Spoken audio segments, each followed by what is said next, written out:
Okay, we will get this County Apportionment Commission meeting started. It's about 6 o'clock. I'd like to welcome everybody here tonight. I think we have one little administrative thing that Ms. Lyons wants to address before we begin. Yes, thank you, Mr. Chair. As many of you may notice, you'll see Treasurer McGregor gracing us with his virtual presence there over Zoom. According to Open Meetings Act, obviously virtual attendance is prohibited. However, in the instance of a medical exemption, it is permitted. So we do have Treasurer McGregor attending, just as he would under a medical exemption pursuant to the Open Meetings Act.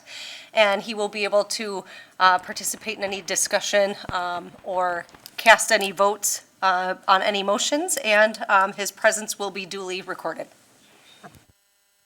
Thank you, appreciate that.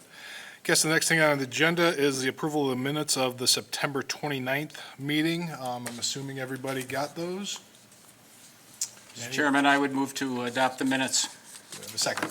I don't know if I can object or make a correction to the minutes, Can we do it after a second? Usually a second, then we had, and then discussion? yeah, then Sure. discussion. Sure. So is that a second, and then you want discussion, or? Support.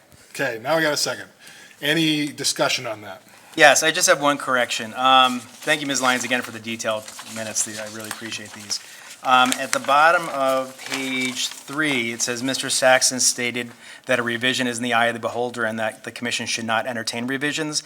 Maybe I wasn't clear, but I wasn't making a judgment based upon revisions that stray drastically. I was just making a comment that someone's revision might look like a wholesale rewrite of something, and that it'll ultimately be up to us to determine whether it's a revision or not that we shouldn't entertain revisions that stray drastically. Okay, understood. So would you like to strike that, language after beholder? Sure, that would be. Okay. Do we need a motion, or can I do that on a friendly amendment? I'm okay with a friendly amendment. Okay. It's my motion, I'm fine with it. Okay. Any other discussion?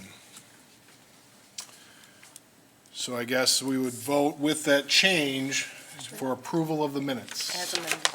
as amended. All those in favor, say aye. Aye. Aye. Any opposed? And the motion carries. The next thing would be the new business, and the new business, I guess, is pretty much you out there in the public. This is your opportunity to talk about the plans that have been submitted. We have 2 plans that have been posted on the website, and basically, I don't know if anybody needs a fuller update than that. We're here today to just kind of hear what your thoughts are about the plans or about redistricting. We're going to have a 3-minute time limit. We'd ask that you state your name and your address so we can write that down for the minutes. But I would invite, I don't know if we had a sign-up sheet or anything, but anybody who wants to comment, this is your opportunity to do so. So who wants to be first? We promise not to bite, so please, come forward.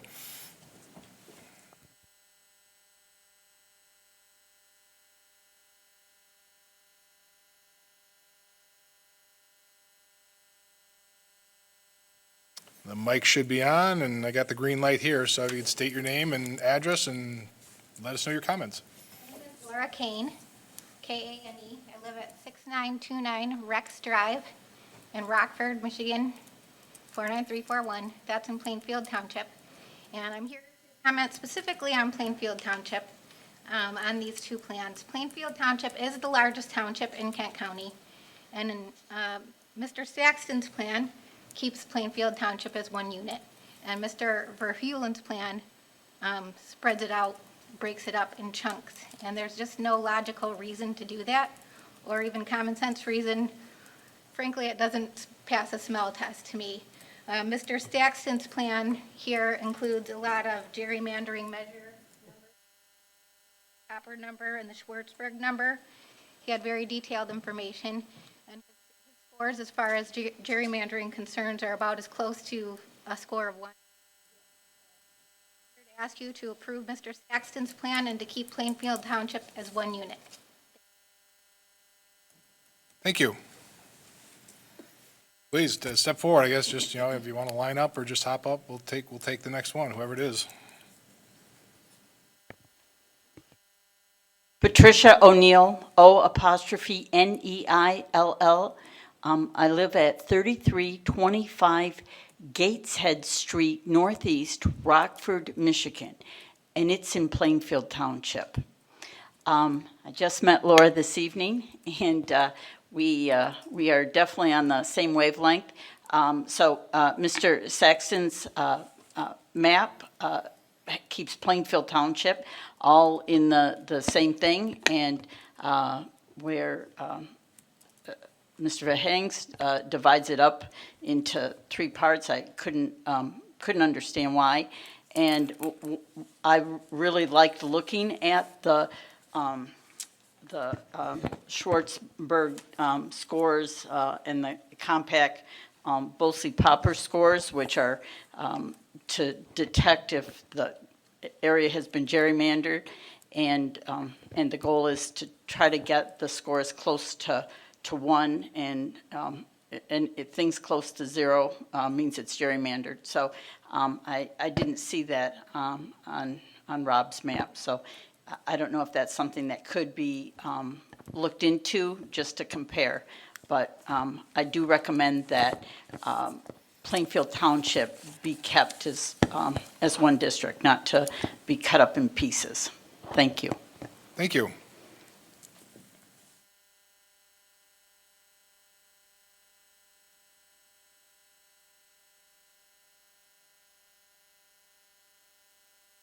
My name is Dennis Hart. I live at 2670 Rolling Ridge Lane in Walker, Michigan. And I'm here to speak in support of the Rob Hewlin plan. I think it's the best plan, and I would support it. I prefer it. Thank you. Thank you.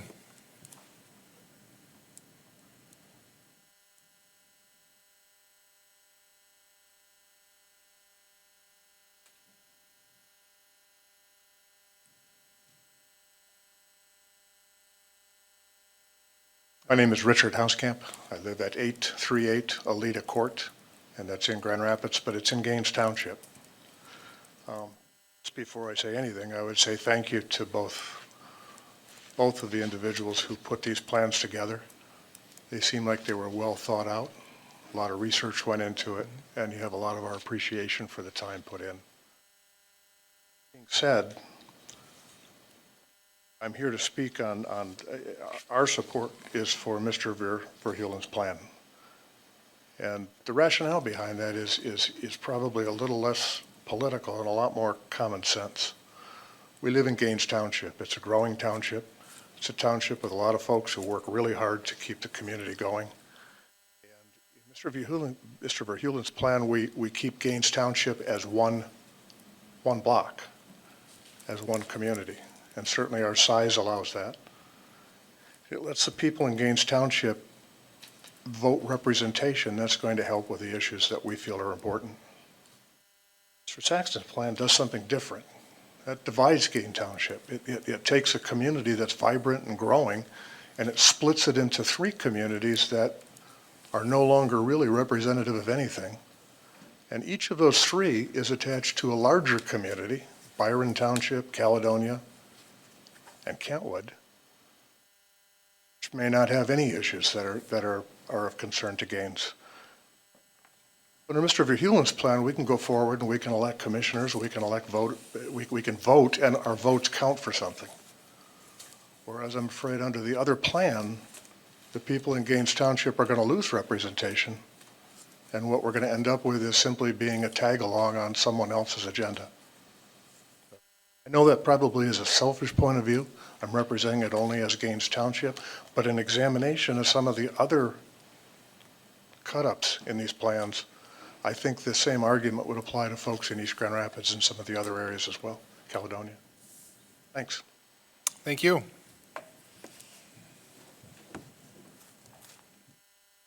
Yep. Feel free to come on up. Yeah. Thank you. My name's Jeff Thomas. I live at 447 Cedar Street Northeast in Grand Rapids. I'm looking at this from a little bit of a different perspective. There's a tool developed by the Nonpartisan Campaign Legal Center called Plan Score, which assesses the partisan lean of different districting maps. And if you put the two maps that are before you through that tool, what you get is that the Saxton map has about a 0.7% lean towards Republicans. And the other map, I'm sorry, I'm not confident on the last name. Verheulen. Van Hewen? Rob. The Rob map has about a 5% partisan lean towards Republicans, which is to say that in an election where votes across the county were split perfectly evenly, on the majority of cases, that would advantage one party over the other. Obviously, the constraints of geography and trying to keep communities together, keep from necessarily drawing a map that is perfectly fair. But I do think that it would be a mistake and a betrayal of the rights of the people who live in Kent County to choose their elected representatives fairly, to deliberately choose a map that is 7 times less fair, approximately, than the other. Many of you obviously occupy county-wide elected seats. You trust the judgment of all of the voters in Kent County to elect you and re-elect you to those seats.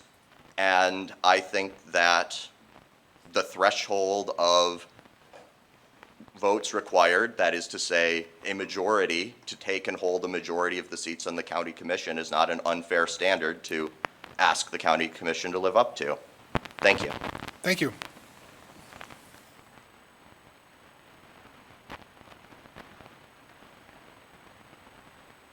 Good evening. My name is John Fitzgerald. I am a resident of Wyoming, Michigan. I do serve as a council member at large on Wyoming City Council as well. And I'm here tonight to talk to you about the City of Wyoming's representation in the current proposed maps for both Mr. Verheulen's and Mr. Saxton's proposed districting. Today, Wyoming is represented by 4 county commissioners from Districts 7, 8, 9, and 12. And only one district, that of District 8, is completely within the Wyoming borders. Per the 2020 census data, we do see that Wyoming's population has grown over 76,500 persons and is now Kent County's second largest community behind that of only Grand Rapids. And based on redistricting criteria, I would encourage us to follow the rule that not only 1 but 2 districts could fall completely within Wyoming's boundaries for consolidated representative leadership at the county level for Wyoming's residents. In order to best serve Wyoming residents, I am asking that we do not dilute the voice of Wyoming voters by combining it with that of Kentwood, Byron Township, Granville, and Grand Rapids. Wyoming's population is robust. We represent a large swath of the demographics that do compose Kent County. And I'd ask that we have 2 full districts housed within Wyoming's borders, with 1 shared with Grand Rapids, much like Mr. Saxton has proposed, as that community of interest in the northeastern corner of Grand Rapids do share cultural and many different factors across borders between Wyoming and Grand Rapids. In conclusion, I'd just like to ask you to, again, compose Wyoming with 2 districts wholly confined within the city's boundaries. And in doing so, you will have provided Wyoming residents with a great opportunity to seek necessary resources, services, and collaboration with the county to better serve our needs. I thank you for your time, and I wish you the best in this process. Thank you. Thank you.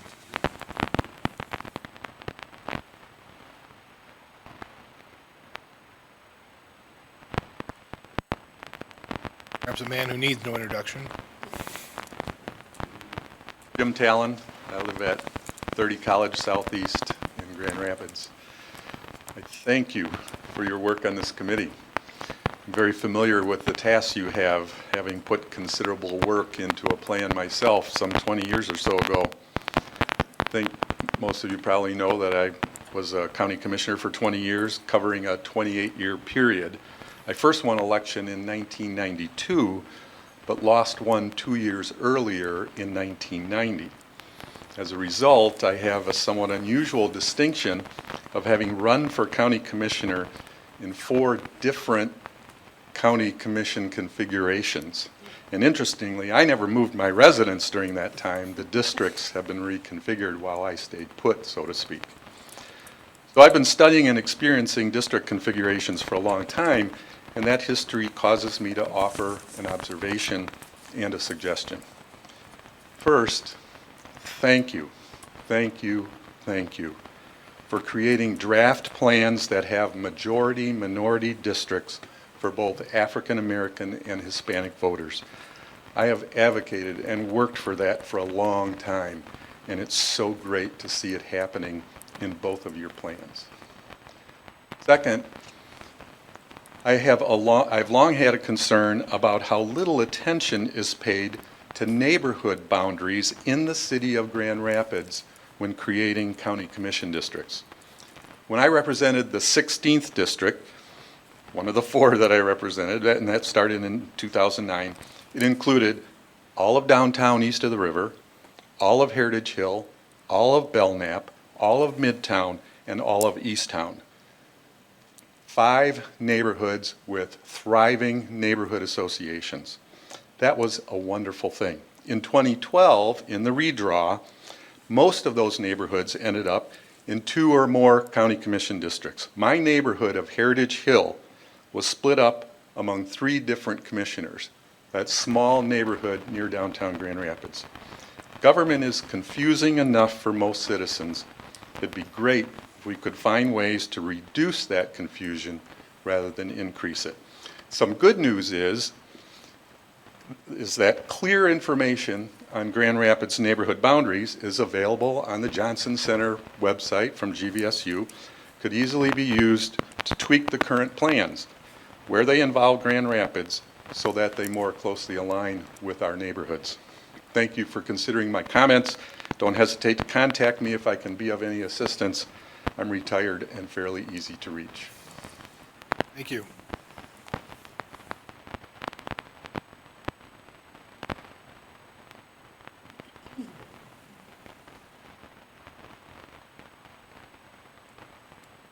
My name is Chris Herwire. Well, let me spell that for you. Herweier. Good, solid Dutch last name. I am a lifelong resident of Wyoming, Michigan, currently residing at 1803 34th Street Southwest. And I am here to speak on a couple different topics today. I want to echo first what one of my commissioners, John Fitzgerald, said earlier. Wyoming, for a while, has been split multiple ways, and given our current population, we can support 2 full districts under a 21-seat plan. For the last decade, we've been split between District 7, 8, 9, and 12, and during that period of time, with District 8 being the only district completely containing Wyoming, we have only ever had 1 actual resident of Wyoming on the county board, that being now Dan Burrell, but previously Harold Voorhees. Every other commission seat, the Granville seat with Wyoming elected a Granville resident, and so on and so forth. I would like to see 2 full districts within the city limits of Wyoming, just to more accurately and fairly represent the city of Wyoming.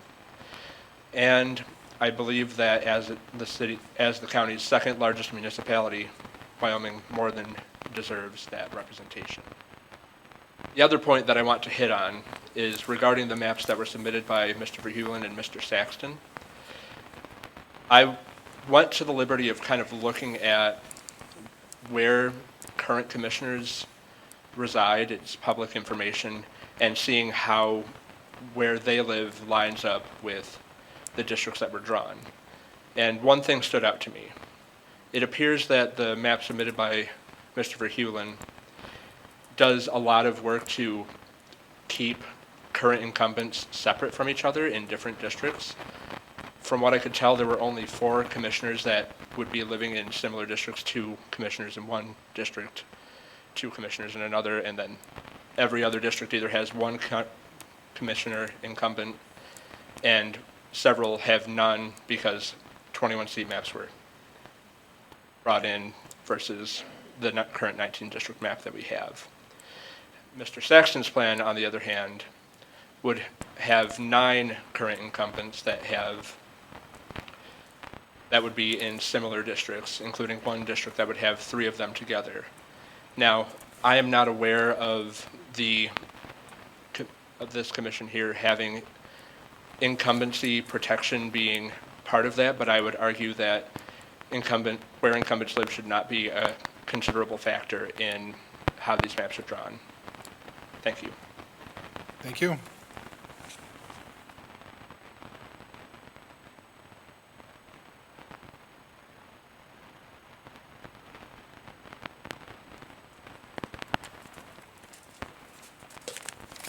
Evening. My name is Jason Gillikin. I reside at 617 Prospect Southeast in Grand Rapids. I've looked at both of the maps. This year has been a fun year for redistricting statewide. So I first got interested in watching this by watching what's been going on with the new state commission. And it's a fascinating process, and I commend you all for the work that you're doing on this. I've looked at both of the maps that have been proposed, and as I look at them, my concern is Grand Rapids, where I live. It's a hard task to divide the city of Grand Rapids. I think, on balance, that the plans from both Mr. Verheulen and Mr. Saxton are good in the sense that we've got 21 seats that represent growth in the community, and we have the opportunity for majority-minority districts, which is something that I think is a very useful thing as we continue to diversify in Kent County. That said, when I look at how complicated this is, and in particular how the city of Grand Rapids divides, I think that the plan submitted by Mr. Verheulen is more cleanly representative of communities within the city of Grand Rapids and reflects what I think is probably the best plan of the two going forward. So I would respectfully recommend Mr. Verheulen's map for this commission's consideration. Thank you. Thank you very much.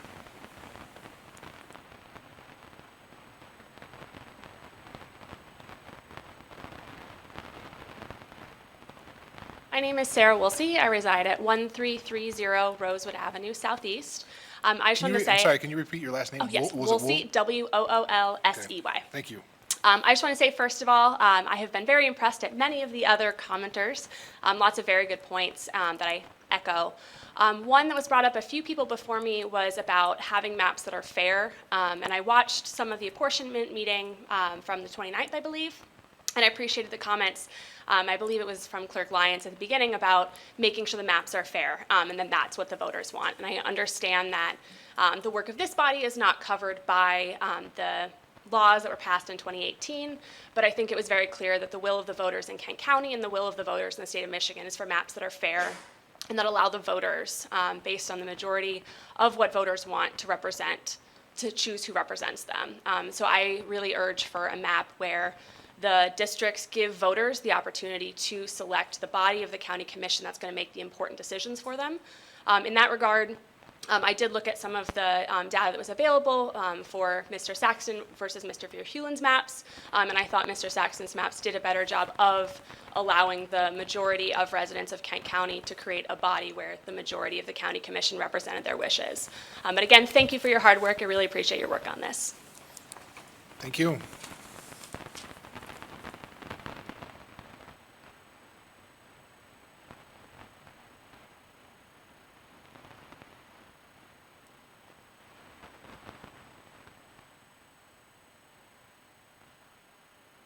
Hi, good afternoon, or good evening rather. My name is Daniel Caracheo Teniente. I'm from 3901 Burlingame Avenue in Wyoming. And Could you spell that last name for them? No problem, no worries. Yeah. Caracheo Teniente, so C-A-R-A-C-H-E-O. And then my second last name is T-E-N-I-E-N-T-E. Thank you. Yep, and I wanted to speak a little bit in support of the primarily Hispanic districts for the new county commissioners, county commission maps. I believe that right now it's very important that we have representation for our community.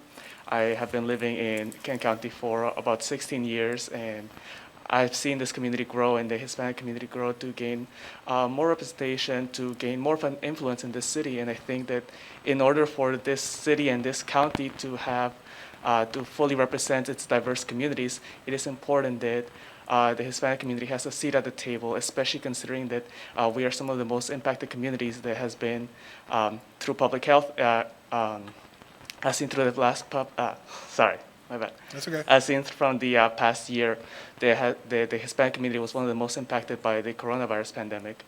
So I think that right now, in terms, especially considering the power that the county has on public health matters, I think it is extremely urgent that the Hispanic community has a seat at the table.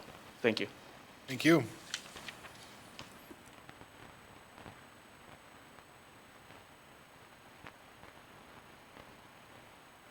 Hello, Kent County Commissioner Robert S. Womack from Grand Rapids. Just want to commend both parties on the addition of the 2 new districts, and especially the one that will give a voice to our Hispanic community, at least a greater opportunity for the Hispanic community to have a voice at the Kent County Commission. There's many issues that have come before us that were related to that community and were issues of concern, and it was something I've said many times. It would be nice to have somebody here that could represent that district in that area. And not to say that there weren't commissioners on here, including myself, who spoke to that community and voiced our opinion to represent them as best as we could, but this opportunity is just a grand opportunity, and it's just great to know some of you who have an opportunity to bring this to fruition here. African American community, as we look at the maps, one of the things we notice is that we may have one district, but our population throughout Kent County, our contributions, there was a time when we had 2, so people almost forget. Every time it was redistrict, it finally got to where we not only had 1, we didn't have too much of an opportunity to have representation in others. And sometimes when we're dealing with the commission and we find people who are so insensitive to the needs of minorities, this map gave us a chance to see there are some districts where there's only 1% minority, 4% minority, 8%, 14% seems to be large. And our district is 45%. But this isn't something just for your ears, it's just to the ears of all us commissioners and everybody that's part of public service, to remember no matter how many people voted for us from a certain demographic, we represent all the people, no matter what party. As my time runs out, I also want to say that when I look at the map and we look at racism, we look at gerrymandering and hoping that that's not repeated things that have been done sometimes in the past.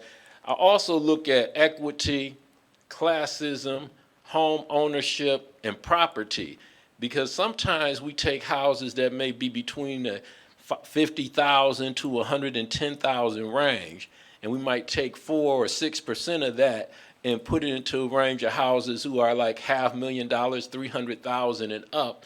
So their issues and wants would be so different that those who are living in poverty, who are brought into those new districts, do they have a chance to vote for commissioners that would remember that affordable housing and the issues they're facing are important, though it may not be to the majority of those in the district? Thank you.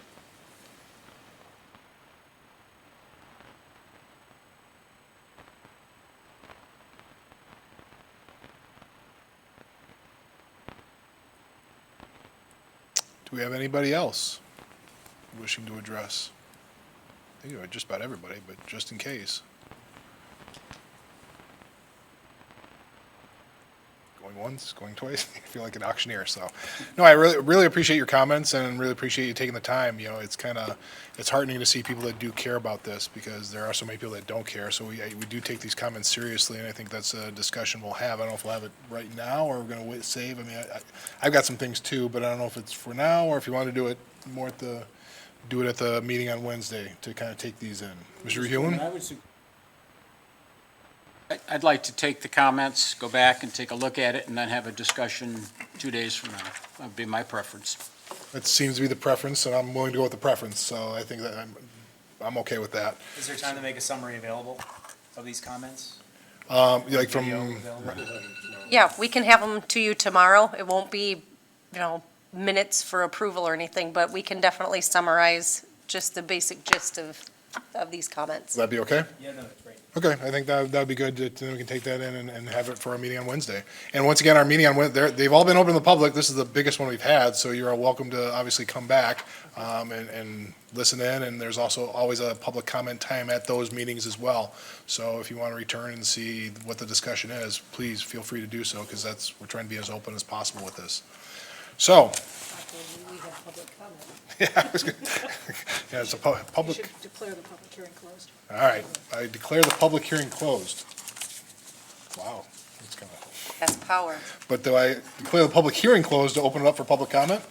Yes. Okay, so is there any other public comment, I guess, related to this, not specifically on redistricting, but anybody else want to say anything else?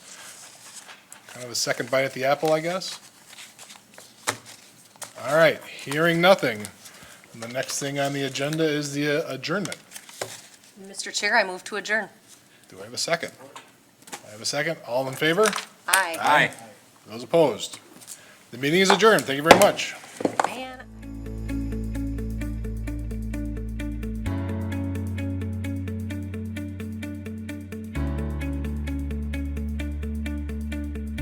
I am Kent County. I am Kent County. I am Kent County. We are Kent County. We are Kent County. We are Kent County. We are Kent County. We are Kent County.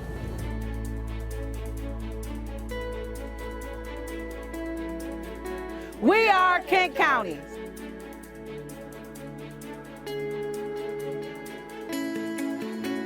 We are Kent County.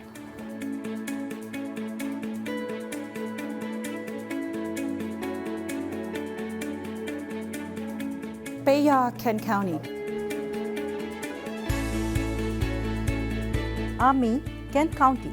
Somos Kent County. Mas Ira, Kent County.